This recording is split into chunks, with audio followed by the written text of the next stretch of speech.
எல்லாருக்கும் வணக்கம். தமிழ்நாடோட நவம்பர் மாச வடகிழக்கு பருவமழை எப்படி இருக்க போகுதுன்னு தெரிஞ்சுக்க எல்லாரும் ரொம்ப ஆவலா இருப்பீங்க. வாங்க அத பத்தி விரிவா பார்க்கலாம். சரி, நாம இன்னைக்கு என்னென்ன விஷயங்கள் பத்தி பேச போறோம்னு ஒரு சின்னதா பாத்துடலாம்.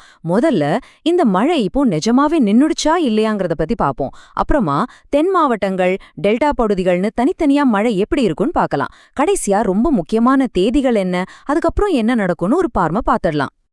ஓகே, வாங்க ஆரம்பிக்கலாம். இப்போ நம்ம எல்லாருடைய மனசுலயும் இருக்கிற ஒரு முக்கியமான கேள்வியிலிருந்து இந்த உரையாடல தொடங்கலாம். நிறைய பேர் மனசுல இருக்கிற ஒரு கேள்வி, இப்போ கொஞ்ச நாளா மழை இல்லையே, ஒருவேளை வடகிழக்கு பருவமழை சீக்கிரமாவே முடிஞ்சிடுச்சா அப்படின்னு தான். ஆனா அதுக்கு பதில் நிச்சயமா இல்ல. சொல்லப்போனா இது இனிதான் ஆரம்பிக்க போகுது. ஆமா, வரப்போற நாட்கள்ல மழை இன்னும் தீவிரமாக போகுது. சரி, திடீர்னு ஏன் இவ்ளோ தீவிரமா போகுது? இதுக்கு காரணம் வங்கக்கடல்ல உருவான ஒரு வளிமண்டல கீழடுக்கு சுழற்சி தான்.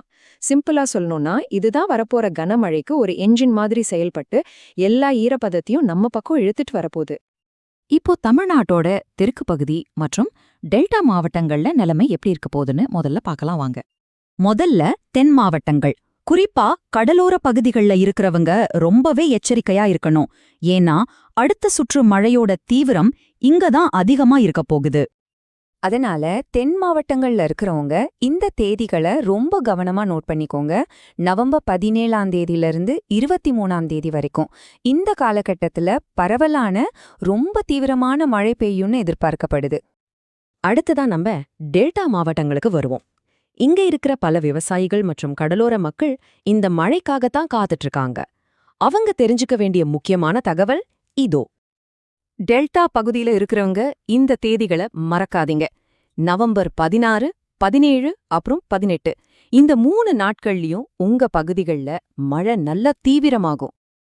சரி, இப்போ அப்படியே வட தமிழக பக்கம் போலாம். சென்னை, அதோட சுற்றுவட்டார பகுதிகள், அப்புறம் உள் மாவட்டங்கள்ல என்ன நிலைமைன்னு பாப்போம்.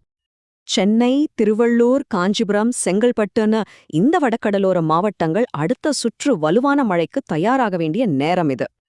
வடகடலோர பகுதிகளை பொறுத்தவரைக்கும் நவம்பர் 17, 18, 19 ஆகிய தேதிகள் ரொம்ப ரொம்ப முக்கியம். இந்த 3 நாட்கள்ல ரொம்ப வலுவான கனமழை பெய்யும்னு எதிர்பார்க்கலாம். கடலோரத்துல கனமழை பெய்யும்போது வேலூர், சேலம், ஈரோடு மாதிரியான உள் மாவட்டங்கள்ல பரவலான மிதமான மழைக்கு வாய்ப்பிருக்கு. சோ அங்கேயும் மழை நிச்சயம் உண்டு. சரி, இதுவரைக்கும் பார்த்த எல்லா தகவல்களையும் ஒன்னா தொகுத்து பார்த்துட்டு இந்த மாசத்தோட கடைசியில என்ன ஒரு பெரிய வானிலை மாற்றம் வரப்போகுதுன்னும் பார்க்கலாம்.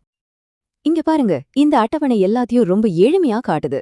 டெல்டா மாவட்டங்களுக்கு நவம்பர் 16லிருந்து 18 வரைக்கும் கனமழை, வட கடலோர பகுதிகளுக்கு 17லிருந்து 19 வரைக்கும் வலுவான கனமழை, தென் மாவட்டங்களுக்கு 17லிருந்து 23 வரைக்கும் பரவலான தீவிர மழை. இத மனசுல வச்சுக்கோங்க. சரி, நவம்பர் 23ஓட எல்லாம் முடிஞ்சிடுமா? அதுதான் இல்ல. அதுக்கப்புறம் என்ன நடக்க போகுதுன்னு நீங்க கேட்டீங்கன்னா, வானிலை ஆய்வாளர்கள் இன்னொரு பெரிய விஷயத்த கண்காணிச்சிட்டு வராங்க. அதாவது நவம்பர் 22க்கும் டிசம்பர் 3க்கும் நடுவுல வங்கக்கடல்ல ஒரு புதிய காற்றழுத்த தாழ்வு பகுதி உருவாக வாய்ப்பிருக்கு. இது ஒருவேளை புயல் சின்னமா மாறி நம்ம சென்னை கடற்கரை பக்கம் வரவும் வாய்ப்புகள் இருக்கு. ஆக மொத்தம் இது வெறும் சாதாரண நவம்பர் மாச மழை இல்லங்க. வானிலை தகவல்கள் சொல்றத பார்த்தா இது ஒரு வரலாறு காணாத கனமழையாக இருக்க போகுது. அதனால எல்லோரும் ரொம்ப கவனமா இருக்கணும். தேவையான முன்னெச்சரிக்கை நடவடிக்கைகளை எடுத்து பாதுகாப்பா இருக்கணும்.